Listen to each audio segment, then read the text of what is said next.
Hey there, fellow sojourners, and welcome back to another edition of Appropriating the Culture. On today's episode, we discuss opting out of our culture's High Holy Month. I'm Pastor Shane, and I'll be going on strike from culture today as we appropriate some culture.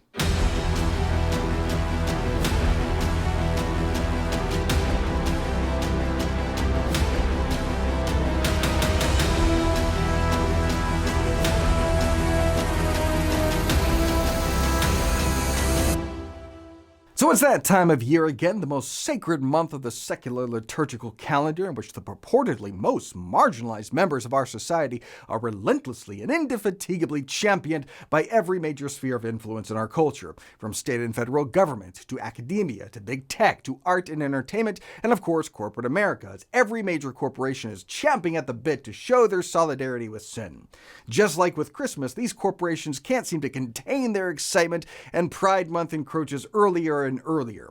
Already we've seen logos, pride ads on the airwaves, rainbow displays erected, shelves stuffed with alphabet merchandise, and the mall has been playing gay music since the beginning of May. Or maybe that's what they always play. I don't know, I don't really go shopping or like pop music.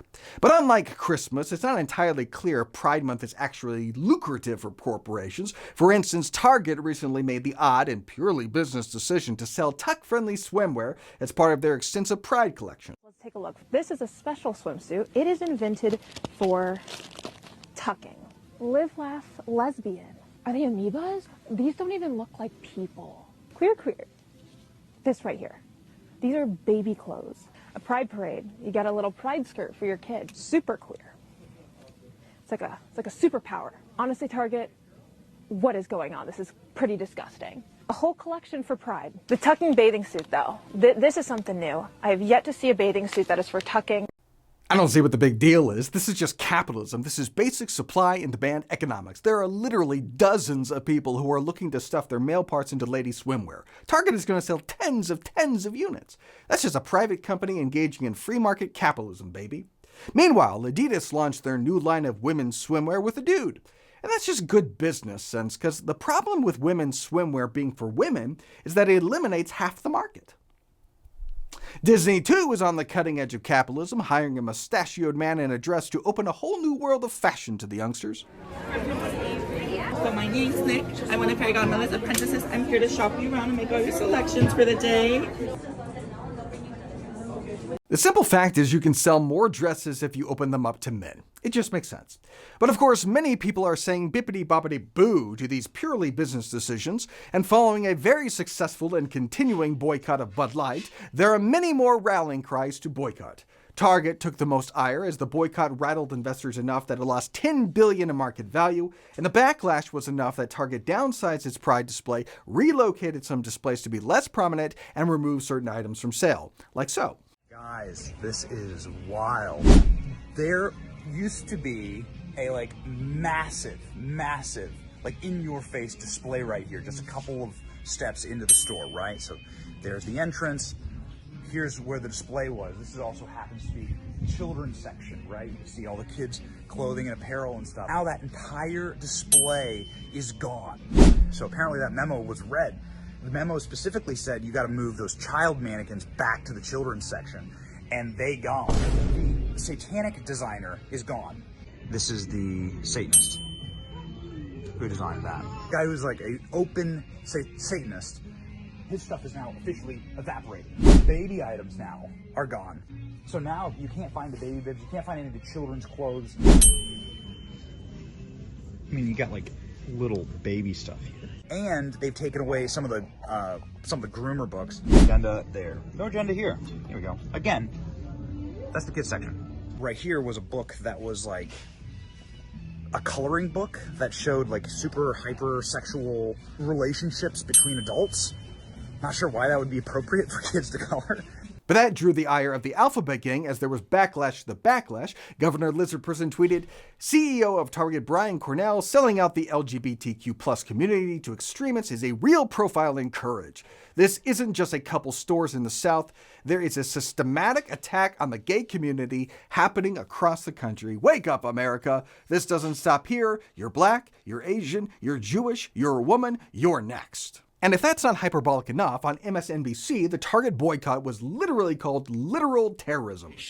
When Target caves into this, then it says that the moment you threaten the employees of even a very large corporation, you get to control its policies. This is economic terrorism, literally terrorism, creating fear among the workers and forcing the corporations to sell the things you want and not sell the things you don't. I completely agree, at least when it comes to my merchandise. If you don't buy my books, that's terrorism, and you're worse than Osama bin Laden.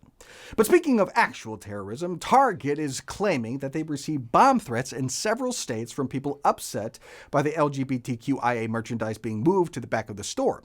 And a Major League Baseball player was subjected to a struggle session after voicing support for the Target boycott. Here's how that went. I recognized yesterday I made a post that was hurtful to the Pride community, which includes friends of mine and close family members of mine, and I am truly sorry for that. I just spoke with my teammates and shared with them my actions yesterday. I apologize with them, and as of right now, I'm using the Blue Jays resources to better educate myself, to make better decisions moving forward. The ballpark is for everybody. We include all fans at the ballpark, and we want to welcome everybody. That's all I have to say. Boy, talk about tucking your manhood. And so corporations are now getting it coming and going. And to that I say, good. For the longest time, Christians and traditionalists have tolerated the excesses of Pride Month as a necessary condition of a free and pluralistic society. But neutrality is exactly the point. The Pride movement is contrary and incompatible with Christianity. In fact, it is antagonistic to Christianity, and as such, LGBTQ activism is a cancer on society that has gone unchecked and has spread to virtually every corporation in America. And they're not neutral. They've picked a side. They fly the flag of their allegiance. Target is not supporting all viewpoints. It's not like they sell merchandise that supports Pride and merchandise that's anti-Pride. It's not like they have a Celebrate Pride shirt over here and then a Pride is a Sin shirt across the aisle. They don't have a they-them pronoun shirt and then a There's only two genders shirt. No, because they're not neutral. They're not just selling merchandise. They're on a side. They are furthering and promoting a worldview. And it's a worldview that is incompatible and hostile to Christianity. Now, a boycott is not going to get them to promote Christianity, but it can push them to be more neutral. Target doesn't have to condemn transgenderism or homosexuality, but they don't have to promote it either. If they feel pushback, if they feel a little sting, then maybe more and more corporations will be less likely to opt into Pride Month. We'd have more neutrality of corporations, and that'd be a good thing.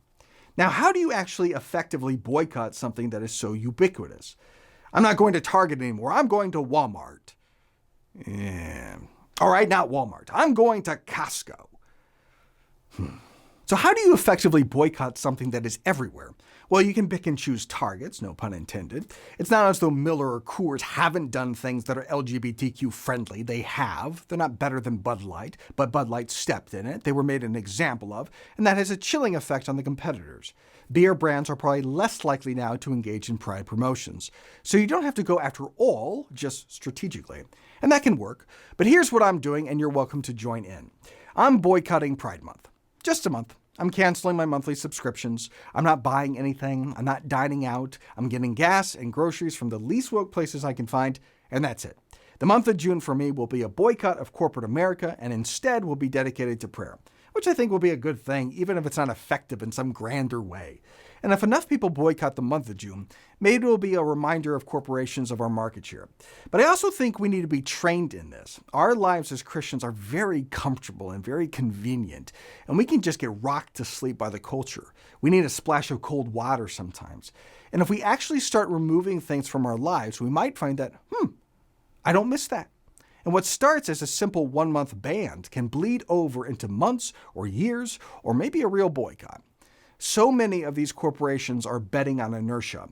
Let's make that a bad bet. All right, that'll do for today. If you like what we're doing here, like, subscribe, share, tell a friend, follow me on the socials, join my author's Facebook page, and I'll see you next week for more Appropriate in the Culture.